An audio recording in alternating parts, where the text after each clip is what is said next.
Hey guys, so I'm working on multiplying and dividing rational numbers. So you can multiply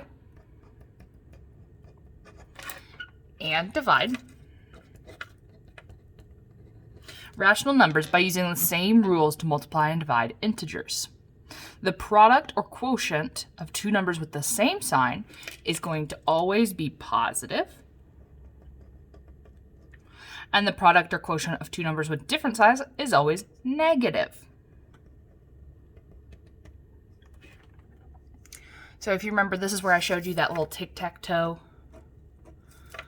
Positive, positive, positive. Everything else is negative. All right, so if you need to draw that, you can draw that. This is only for multiplying and dividing, remember, because I saw a lot of people trying to do the tic-tac-toe for adding and subtracting. Okay, to multiply two fractions, multiply the top by top, and then multiply the bottom by the bottom. You're multiplying straight across. So in your case, if I wrote 1/2 multiplied by 1/2, I multiply 1 times 1, which is 1, and then 2 times 2, which is 4. All right, to divide two fractions, keep the dividend the same, that's the first number. Change division to multiplication.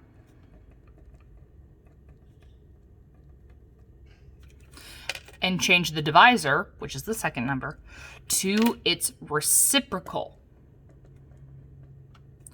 Now, that's a big word, but all it means is that we're taking our fraction and we're flipping what's on top and what's on bottom. So if I said 1/2 divided by 1/4, I would rewrite it. I keep the first one the same, it's 1/2. I change it to multiplication, and then I flip. 1 is on top, well now 1 is on the bottom, and 4 is on the top. Now I can follow this multiplication rules, and again, just multiply straight across. 1 times 4 is 4, 2 times 1 is 2. Now I need to simplify, so 4 divided by 2 is 2. All right. You should remember this from like 4th grade, 5th grade, probably 6th grade too. But remember, we're reviewing, so it's okay. All right, to multiply decimals, multiply as if both factors are positive numbers. Then count the number of not positive, it's whole, which is also positive. So whole numbers. Then count the number of decimal places in both factors to find out how many places are needed in the product. So what that means is you've got something along the lines of 1.5 times 1.5. Well, I'm going to ignore these decimals. 5 times 5 is 25. 5 times 1 is 5, 6, 7. Whole to 0. 1 times 5 is 5. 1 times 1 is 1. Add it up. I end up with 7 plus 5 is 12. Hold the 1. 225. But I know I've got 2 decimal places. So it's 2 and 25 hundredths. All right. Okay, to divide a decimal by a whole number, bring up the decimal into the quotient, then divide as you normally would.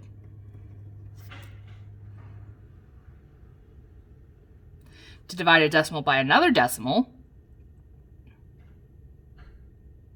blank the divisor as a divide the divisor as a whole number. Oh, not divide, sorry, rewrite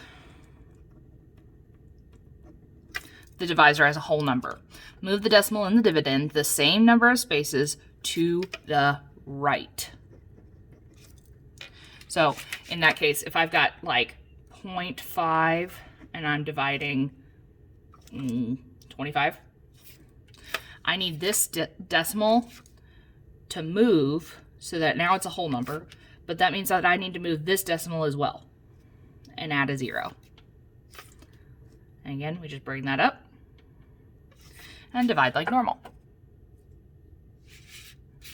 All right, so if we're evaluating the expressions, this says -1/4 divided by 2/7. We don't do division, so we're going to multiply by the reciprocal.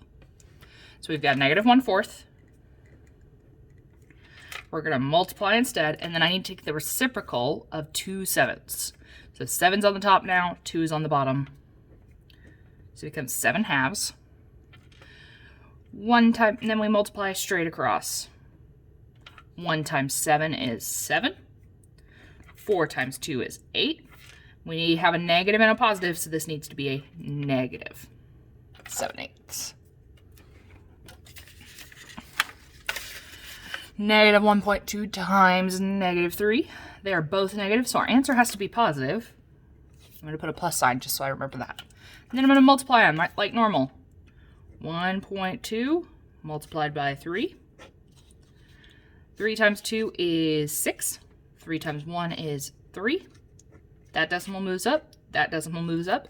We end up with 3.6, or 3 6/10 if we're going to say it correctly, which we should. All right.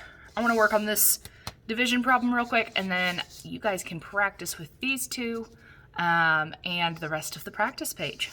So 14.1 divided by -6. So we got 14.1 divided by 6. They're different signs, so I know my answer is going to be a negative. I'm going to make sure this decimal goes straight up so I don't forget it. 6 goes into 14 twice. Subtract 12. I'm left with 2. Bring down the 1. 6 goes into 21 3 times. Subtract 18. I'm left with 3. Add a 0, bring it down. 6 goes into 30 5 times. There's nothing left over, and so I am done. My answer should be -2 3/35. All right. The big thing I need you guys to know is please take your time and remember your rules. If you need this to remember, use it. Use all of your resources. All right. I hope to see you guys soon. Bye.